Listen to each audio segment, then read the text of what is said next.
LaRock, welcome to Listening with Leaders. You are the CEO and president of the Network for Teaching Entrepreneurship, found at nfte.com. I guess you call it Nifty, huh?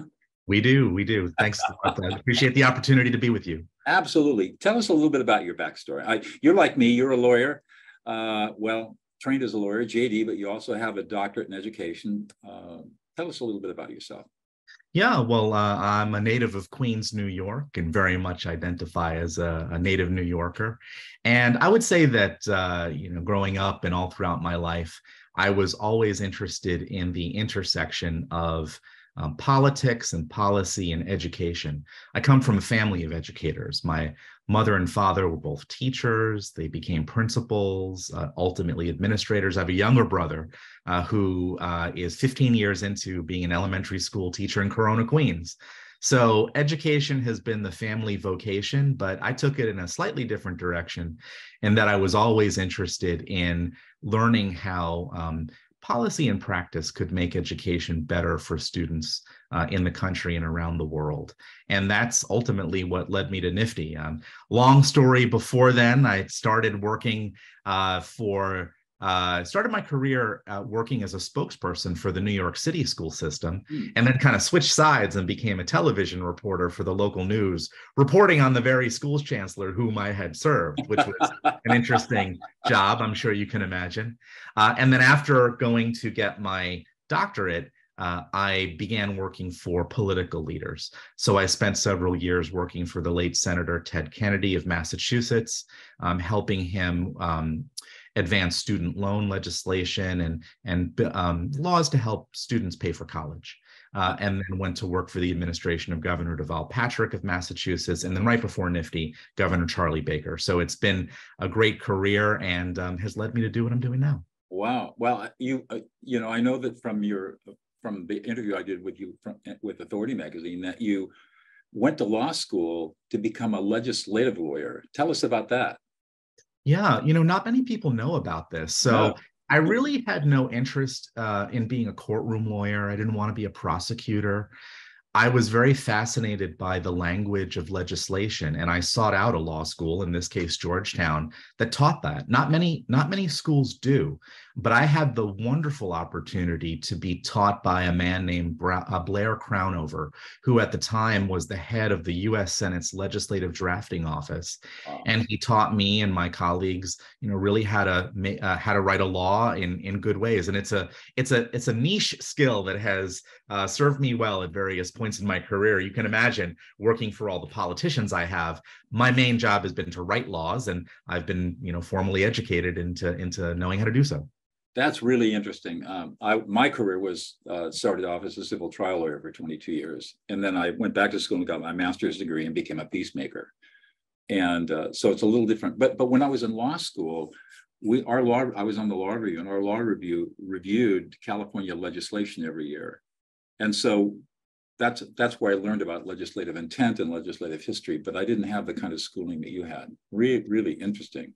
It is really interesting, and you learn about things like how the placement of a comma matters, and how one word as opposed to another can make a real difference. And you read cases that go through the Supreme Court these days that focus in on these very, very minute things. They can have big consequences. So particularly at the federal level, when you're dealing with bills that are moving literally billions and billions of dollars, how you structure the legislation really matters. Now, of course, you have help, so it's not just yourself drafting it, but those baseline skills were really great to have. So tell us a little bit about Nifty, the Network for Teaching Entrepreneurship. No, Nifty was founded in 1987 by a Bronx school teacher named Steve Mariotti, and he recognized in his students that they had an entrepreneurial drive that wasn't really being nurtured in the type of education that they were receiving. And so he founded the organization. And these days, 37 years later, we are in 30 states and in 24 countries around the world. And our mission is to educate students on the ins and outs of how to start a business. And we focus exclusively on communities in need. So low-income communities, communities where the type of business education that others might get through their families, through their networks, through the colleges they go to, those opportunities don't exist in the neighborhoods that we serve. And some of our alumni, some of our program graduates are heads of companies that you would know. So I'll name just one, Robert Refkin, who's the founder and CEO of the real estate platform Compass, which is a national and global company. He got his start at a nifty biz camp in Oakland about 20 years ago. And I could take all our time describing all your big and successes, small business owners who have gone through our program. But I'll say one more word, and that is that our programs typically are offered as formal classes within the school day. And so our staff trains teachers, public school teachers largely, how to offer our curriculum. And we also provide a lot of support from our own staff and from the companies that help fund our mission. Yeah, that's what I was going to ask you. How does the model work? So do teachers come to you in Massachusetts for workshops, or do you send trainers out? How is the knowledge dispensed? It's both ways. So we just had a big educator summit in Florida where we do a lot of work. We have more than 20,000 students in Florida alone. And we also have staff members who visit the schools or who do online sessions to train and support the teachers and the students. And like I said, our model is funded by philanthropy largely. We're a 501c3, we're a charity. And so the companies that we work with, EY, Mary Kay, SAP, Goldman Sachs, Intuit, I could go on and on, PayPal, they will provide grant funding, but they'll also make their employees available to serve as mentors and coaches and competition judges. Every nifty program culminates with a pitch competition that starts at the local level and goes to the regional level and then goes on up to the national and now the global level. So it's a wonderful sequence of events. Our student competitors really love it. The teachers love it, and students can win money to help fund their businesses. That's amazing. How many students do you typically engage in a year? This past school year, we've served about 43,000 students in the US and another 10,000 globally. That's pretty significant. And you're in 30 states. 30 states, that's correct. Wow. That's an amazing impact. You must get up in the morning saying, "Oh boy, I'm getting to do good today. More good today." I do. I really love it. And I'll tell you why I came to Nifty. When I had been working for Governor Charlie Baker in Massachusetts, one of the things our organization did, I was the head of the Workforce Development Authority. One of the things that we did was we ran education for the juvenile justice system. So we were providing education to students who were incarcerated. Mm-hmm. The signature program, the most successful program, was an entrepreneurship program. And I saw young people who were serving time. They were incarcerated, but they were also actively running businesses from behind the wall, culinary businesses or shoe repair businesses or artistic ventures. And I was really touched by the fact that entrepreneurship sparked something that really gave a sense of self and a sense of self-efficacy to those young learners. And I thought to myself, if that is the case in this kind of setting, which is a tough setting, then imagine what it can do for students in different communities in the course of the normal school day. And that's exactly what we find. I mean, students and teachers say all the time, what you do, what Nifty does, what entrepreneurship education is, it looks and feels and plays out so differently than the other classes that they take or that they teach. And I think in addition to being something fun and something that helps students develop financial literacy and actual literacy and numeracy, it's also just a great way to learn. And I think that we are ultimately at the cusp of a movement to inform how American education and education globally could be, because every time I go out to a school, I get the same comment. I wish I had this when I was a young person. There needs to be more of this, and so that's what we're trying to do. I got to tell you, JD, you're sending shivers up and down my back. I am the co-founder of Prison of Peace, and we go into maximum security prisons for the last 13 years, training murderers how to be peacemakers to stop prison violence. And we had exactly the same experience you're talking about, teaching incarcerated people. We've worked in juvenile too, but mostly with adults, both in men and women's prisons, teaching them the fundamental skills it takes to be a peacemaker, to stop violence. And number one, we always got the same thing. If I had learned these skills 20 years ago, I wouldn't be in prison today. And number two, we finally learned that we need to take the skills outside of prison. And that's what I do today is teach these skills outside. And as we were talking before we recorded, I worked in schools, teaching teachers and administrators how to de-escalate angry parents and students. And it's just miraculous to see what happens, but it's the same thing. And it's so gratifying. I can just see the glow in you and the gratification you get from this work. And I know it myself because I've experienced it. And it's just so cool to be in a place where you know you're really making a big difference. Yeah, absolutely. And we have a great team supporting us. So we have staff members who are placed throughout the country who are organized as 7 domestic regions. And so we have teams in Massachusetts and New York and Florida and Illinois and Texas and California and lots of other places. And these are very dedicated staff members, largely educators who have been classroom teachers and administrators, and who, like me and like you, understand the difference that this type of education can make. Wow. So what is it that's unique that you bring to the table? Thanks for asking. I guess that it ultimately connects back to what we were just talking about, which is that we're, of course, interested in enrolling more students each year and running a high quality organization and showing the value proposition that we provide, both in terms of academic learning, but also in helping students start businesses. But I would say 2 things. Number one, I'm also ultimately interested in connecting the dots between this current role and my former roles, where I was working on policies to make American schools better. And I do think that entrepreneurship education is a missing element in much of education. You see this in the public discourse on education today. About 12 or 15 states now over the past several years have passed bills encouraging financial literacy. Well, what is entrepreneurship? Entrepreneurship is another built-out form of financial literacy. So we're starting to see a groundswell where policymakers and educators and people at large are recognizing that for all of the good things that happen in U.S. education, there have been some things that are missing. And part of my call and campaign, part of my motivation is to bring that message to policymakers, because they can really embed entrepreneurship into laws and policies and funding streams that can help it to grow. That's number one. The second thing goes back to our mission, which again is focused on underserved communities. Entrepreneurship, as we can see from who is represented in the ranks of CEOs, it has not always been for everybody, but we think entrepreneurship should be for everybody. And so we spend a lot of time building the next generation of diverse entrepreneurs. I will often say that our mission is to build the next generation of diverse entrepreneurs. And I think we're doing just that. And that makes us unique. Wow, that's amazing.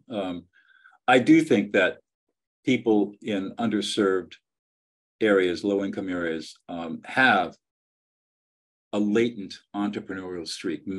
I mean, I can think of so many people that I've trained in prison who had that streak in them. And just because of bad choices, they end up behind bars. But, you hear their stories, and there's this spirit that these people have that, drives them to do what they can, even though they have extremely limited resources. And what you're doing is taking that drive, that latent drive that I know is there, and allowing it to blossom, which I think is phenomenal. And do you want to know why that drive is there? It's precisely because of the circumstances that these folks in these communities find themselves. And you see this in immigrant communities as well. When you don't have embedded systems and pathways to economic opportunity or to privilege, all you have is yourself and your own creativity. And I saw a very poignant definition one time of entrepreneurship. And the definition was, entrepreneurship is the ability to carry forward and create something irrespective of resources. Oh, I love that. I thought that was great, because I see our learners doing that all the time. So it's not just a latent talent, it's because of those circumstances that young people in deprived communities or immigrant communities who don't have access to the embedded social structures of our society. It's why they become entrepreneurs, and to our society's benefit. The US was founded on the idea of free enterprise, on individual achievement, and our young entrepreneurs are, I think, living out the ideals of our country in some very powerful ways. That's really wonderful. So this podcast is called Listening with Leaders, because I believe that listening is kind of a foundational skill of life. How important have you found listening to be in your career? Oh, I think listening is critical. I heard, I can't remember what leader said it, but some years ago I saw a placard that said that leadership is mostly about listening, and I would say that that's true. And in leading Nifty and leading the other organizations where I've been CEO, I've learned that leadership is not about the leader coming forth with a vision that's fully formed, like Pallas Athena springing fully formed from Zeus's head, and it's all perfect. Right. It's really about eliciting from your team what it is they think should be done and how to do it. And that process of listening and drawing out insights from your team is crucial, because number one, you get more and better ideas when you're open to hearing what people have to say and acknowledging that they have a point of view and an expertise that you might not have. But number two, it's crucial to the process of buy-in. You can't get anywhere without a team that's behind you. I was just in a meeting before we're recording this podcast, where I was saying just this to a couple of my team members, that what we do as an organization, my quote unquote successes or failures, really rest on what the organization does or doesn't do. I will remember who said this quote, because I love this quote. Former Speaker of the House, John Boehner, said, you got to have followers. A leader without followers is just a guy taking a walk. And so, did you love that? I love that. Yeah, that's great. And again, I think it speaks to the necessity of really listening to the people around you, so that they have buy-in, so that they can make their voices heard, and that they can walk a path with you instead of pulling people in a place where they may or may not want to go. Yes, I found that to your point, that when people feel validated and they feel deeply heard, they will be intensely loyal to you and follow you, even though they may disagree with the decision you might make. They will still so deeply have so much gratitude for you because you take the time to listen them into existence that they don't care. And the leaders that engage in that old command and control style, and they're angry and they're tempestuous and try to control by ego, those people don't do well these days. The leaders that take the time to truly listen, again, to your point, are the ones that people will follow. Yeah, to your point, I've told you I've worked for a variety of high-profile leaders and politicians, and without naming names, I will say that I've encountered leaders over the years who have sought to lead by fear or by force. And I will say that in the short term, that can be effective, but it doesn't engender loyalty. It doesn't engender good feelings. It's not a long-term leadership strategy, and ultimately is not effective. One current US leader who I very much admire is Senator Sherrod Brown of Ohio, who he's a professor by background, so he's an educator. So I think he's very well schooled in the idea of understanding how to draw insights from the people around him, and his comportment couldn't be better. Can I tell you a story about him? Absolutely. Something that really, really made an impact on me like 20 years later. So you mentioned listening to people and really seeing them and acknowledging that they exist.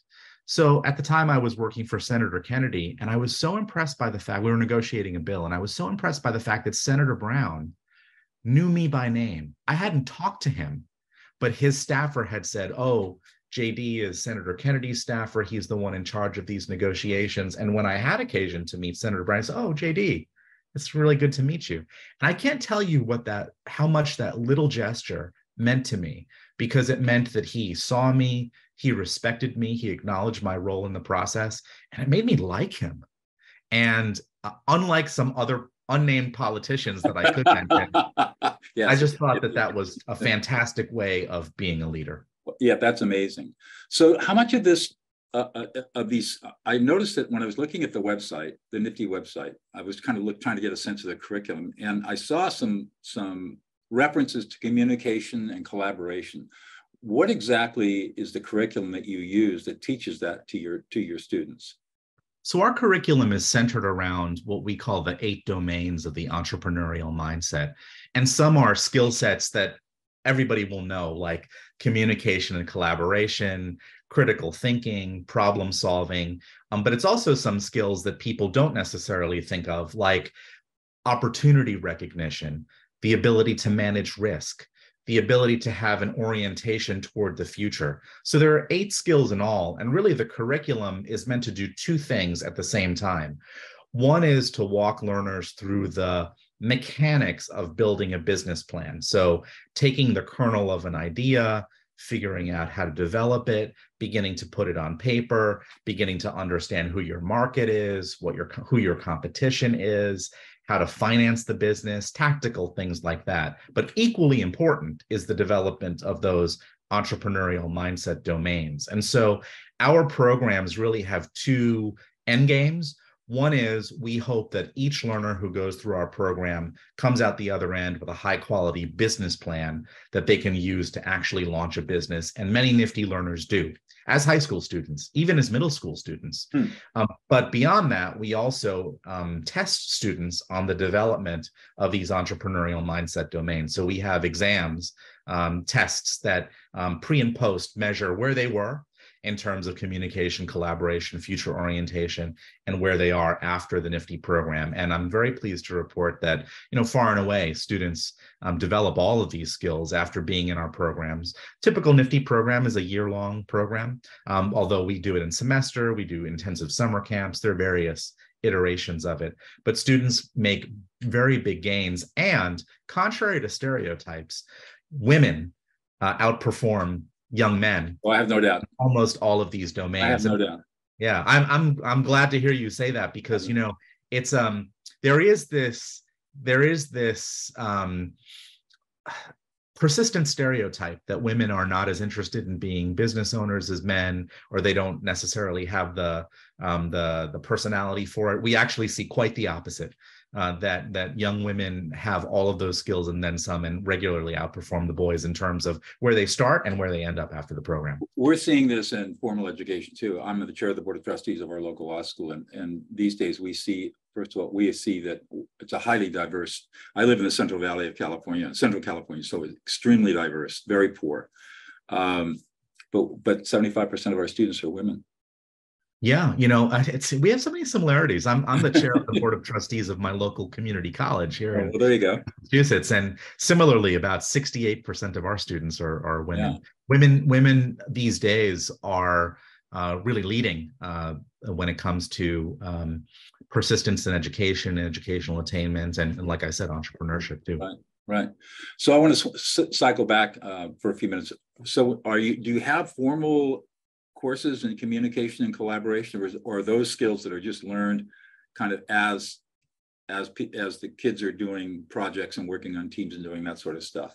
They're units and modules in the course, and so they are explicitly and named and developed, and it's both direct and contextualized. Okay, interesting.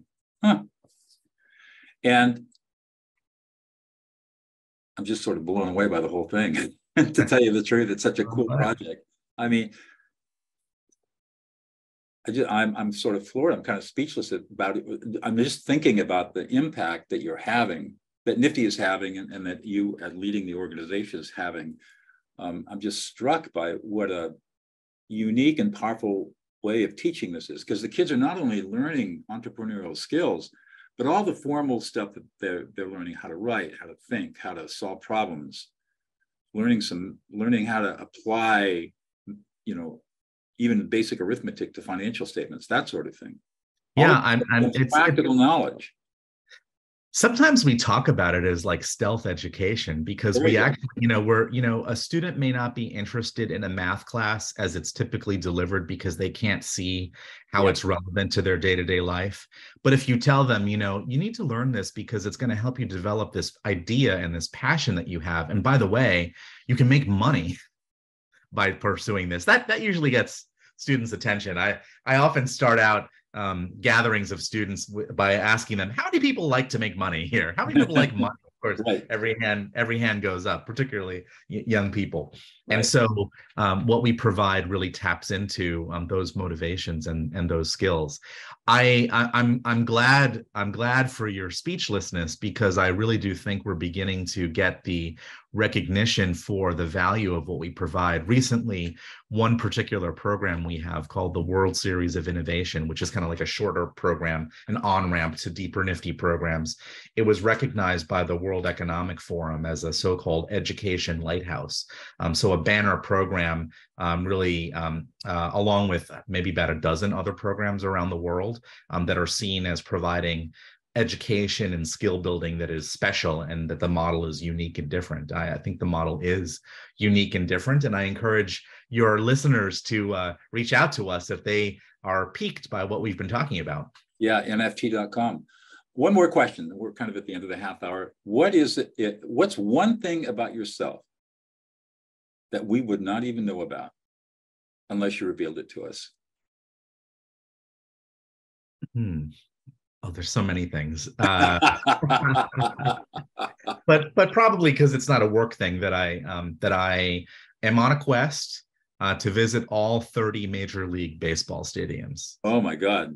And I'm up to 21. Wow. And so I've got 9 to go. And I was just talking to my wife about whether she could see her way clear to a little Midwest sprint where we could knock out about 6 of them in very short order. So, everybody needs a hobby and a passion. Right. I like baseball. I'm very patriotic. It's an American sport. It's special. I love the atmosphere. I actually don't watch a lot of baseball on TV, but I love being at the ball game. And so I've been to 18 games so far this year, and I probably will do about 22 or 25 before the season is up. So there you go. All right. Well, this has been a really amazing conversation, JD. Thank you so much for your time today. Oh, you're welcome, Doug, and thank you for the opportunity. I really appreciate it. And again, I would love to encourage anyone who's listening to go to our website, www.nfte.com. That's nifty.com, and check us out. And we would love to work with you if you are interested. So thanks again. You're welcome.